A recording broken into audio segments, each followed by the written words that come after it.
The next train at platform 2 is for Newcastle.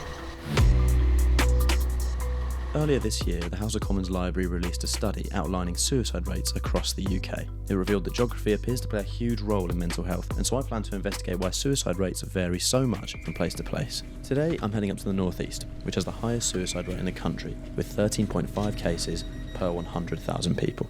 This is almost double the rate in London, which is 7 per 100,000. Firstly, I wanted to ask North East locals what they think about this undesirable tag as the suicide capital of England and why they think this might be the case. Yeah, like the economic structures, I guess, mental health structures, NHS in general, people struggle to. And I guess funding for any kind of mental health services is kind of at an all-time low across the country, but because of the North East and deprivation, I think it's probably maybe why it's worse here. I don't think it's surprising. I think if it's a factor, I think it's countrywide really. I don't think there's any specific areas. Oh, I don't know. I mean, there's quite a lot of areas that are not very well off and stuff. There's not a lot of support for people here, I think. I think a lot of the mental health services are in crisis at the moment from, what I've heard from people who've gone through them, so that's probably why. One theory as to why the suicide rate is so high here is the Geordie culture of macho men who don't talk about their feelings. The next train at platform 1 is for South Shields. Hello, mate.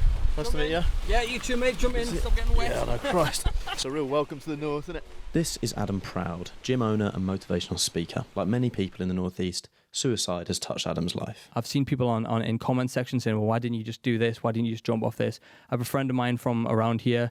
He gets comments like that all the time because he shares openly his story and people say you should have jumped off that cliff, and it's horrible.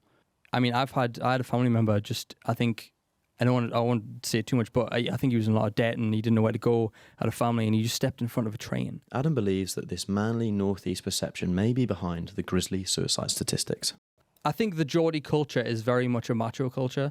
There is a Geordie bloke phenomenon that exists in Newcastle, which is very much how much beer can you drink, how bald is your head, and how loud can you talk all at the same time.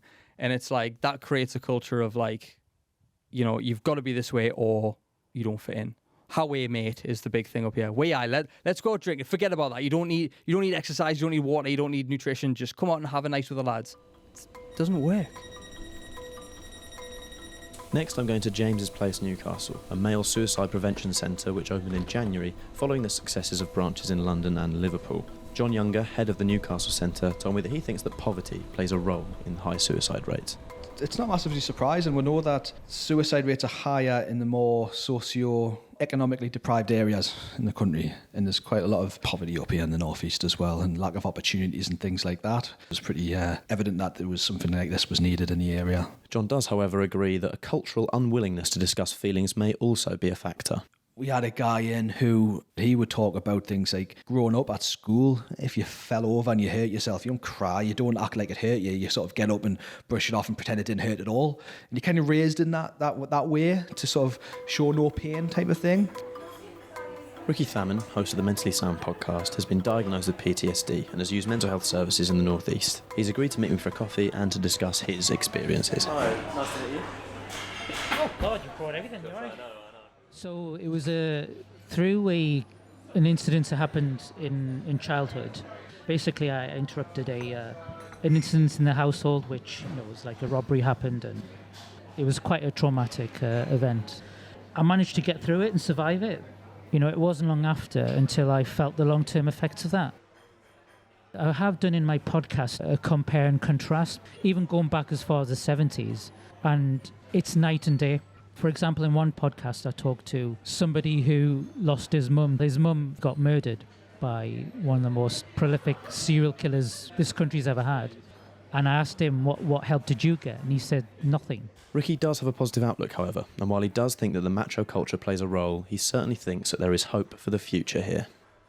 I think it's a class thing as well. For a lot of young working class people, it'd be like, man, let's go out for a drink, that kind of thing. Now that kind of culture's changing. We're learning other ways to communicate and confess to dear friends what's happening, but we're not there yet.